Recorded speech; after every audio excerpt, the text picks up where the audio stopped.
Il n'est de voyageur qui ne soit subjugué devant la diversité d'un pays aussi vaste.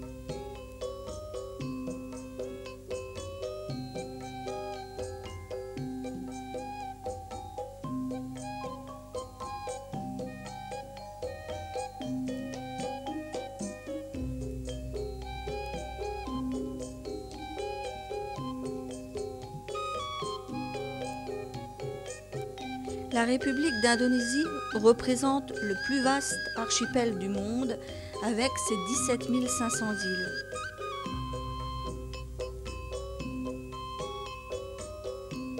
Comment trouver le fil conducteur qui mène à sa compréhension ?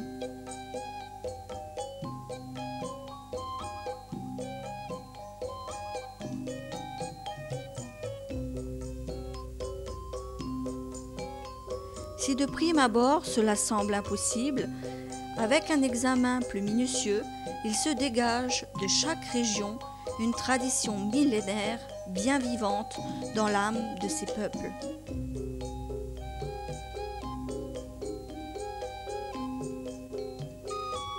Nous avons rêvé des images de temples, de volcans, de mers, de dragons vivants, en espérant que le songe devienne réalité.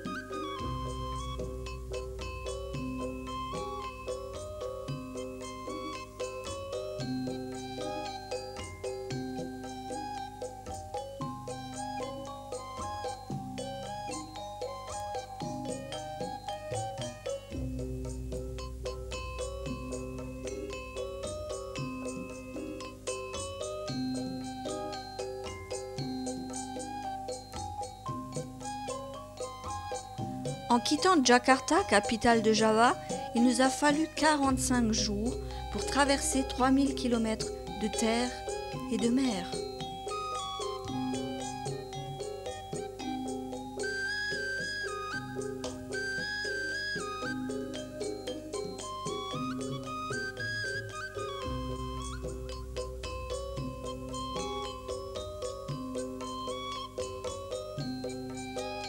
Nous avons visité et rencontré de Java à Bali, de Lombok à Sumbawa, à Komodo, les différences, la perfection de cette tradition vivace dans les temples, dans les danses, dans l'art, dans la religion et le respect de la nature exotique.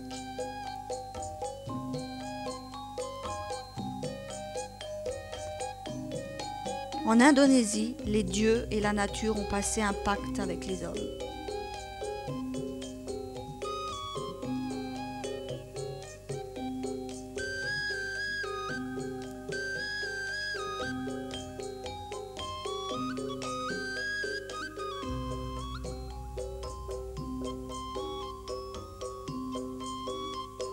Sur la ligne de ferry qui relie Sumbawa à Flores, accompagnés de locaux, nous sommes dans les eaux les plus dangereuses aux courants tourbillonnants et traîtres de cette mer de Timor. Après 8 heures de navigation, le ferry stoppe pour nous permettre l'approche d'un rafio qui transporte les passagers vers Komodo.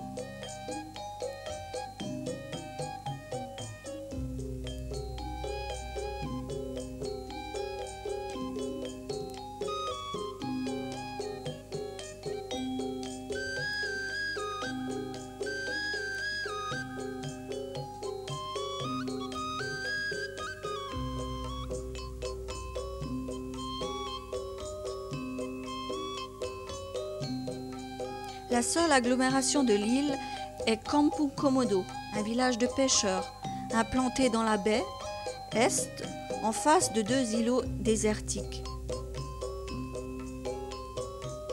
Ce village est peuplé de 1200 habitants, tous descendants d'anciens prisonniers exilés au siècle dernier par un sultan de Sumbawa.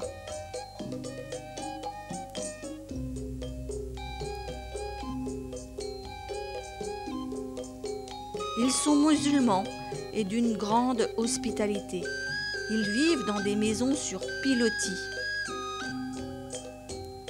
Ils élèvent des chèvres et des poules et ils se sont regroupés afin de faire face à cette menace omniprésente que représentent ces dragons qui déterrent leurs morts et attaquent leurs enfants et les adultes isolés.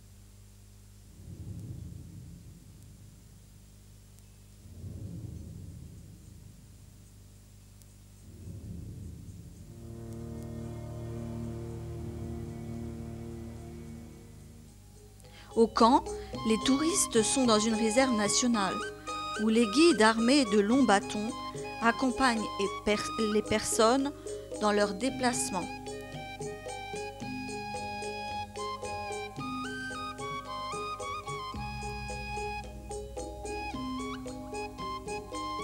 On part à la découverte de la végétation de cette île particulière, désertique d'un côté et de l'autre une jungle avec une savane broussailleuse.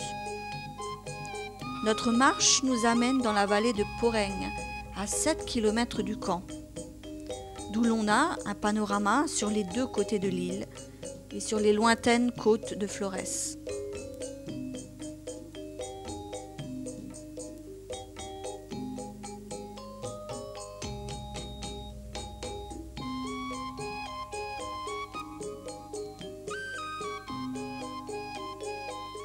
Le guide nous montre des excréments d'un des dragons. Il semble qu'il ait dévoré un daim.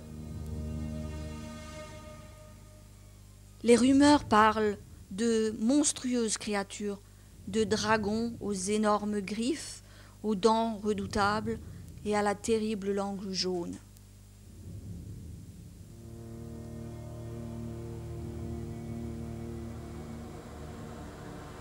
Mais c'est seulement en 1911 qu'un aviateur hollandais, suite à un atterrissage forcé, parle de cette île de Komodo et de ses bêtes fantastiques et dangereuses.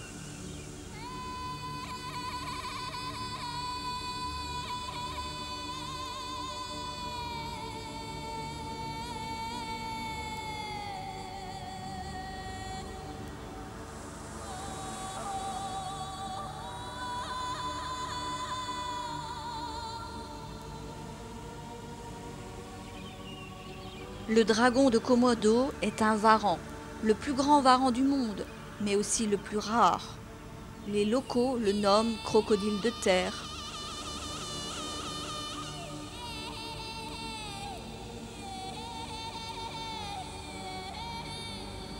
Les grands mâles peuvent atteindre 3 mètres et peser jusqu'à 150 kg. Dans ce bout de terre, il y en a encore 3000.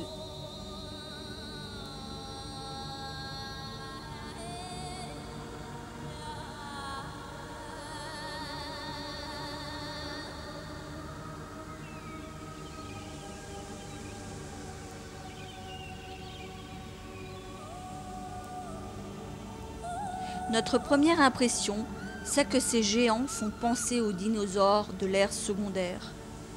Les caractéristiques premières sont une tête fuselée, des orifices auriculaires visibles, un long cou flexible, des grands yeux dotés de paupières aux pupilles rondes.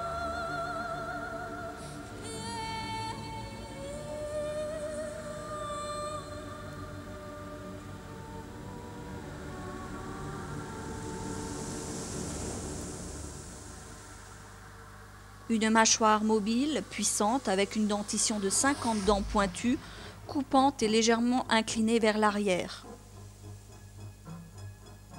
Ce corps massif, avec des membres bien développés, sur 4 pattes robustes, aux 5 orteils armés de griffes puissantes, qui lui permettent de grimper sur des pentes très raides.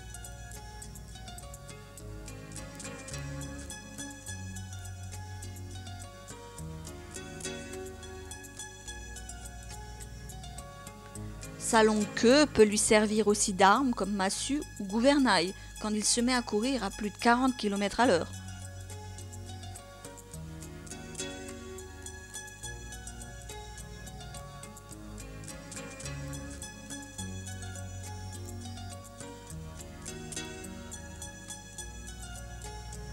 Ce vertébré est couvert de petites écailles avec des plaques osseuses et il fait une mue comme les autres reptiles. Il a une langue de plus de 40 cm, séparée en 2 pointes. Elle est protactile. Elle lui permet ainsi de sentir le sang à plus de 4 km.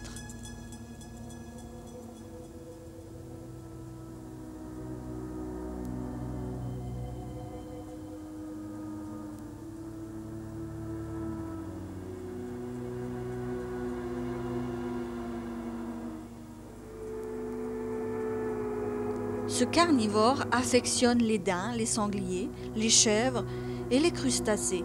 Mais il faut savoir que les humains ont déjà fait partie de son menu.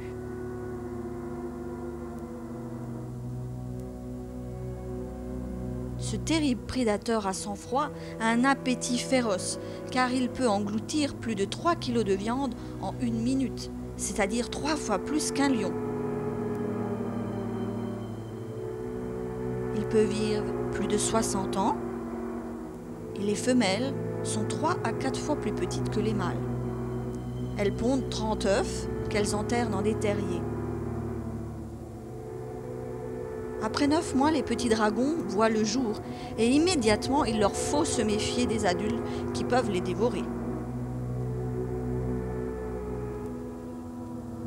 Une morsure de leur mâchoire est en général mortelle, car leur salive contient une bactérie qui entraîne une infection puis la mort.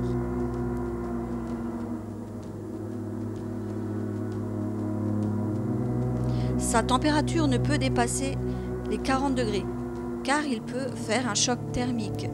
Donc il évite de se déplacer en pleine canicule. Il recherche l'ombre des terriers et des arbres.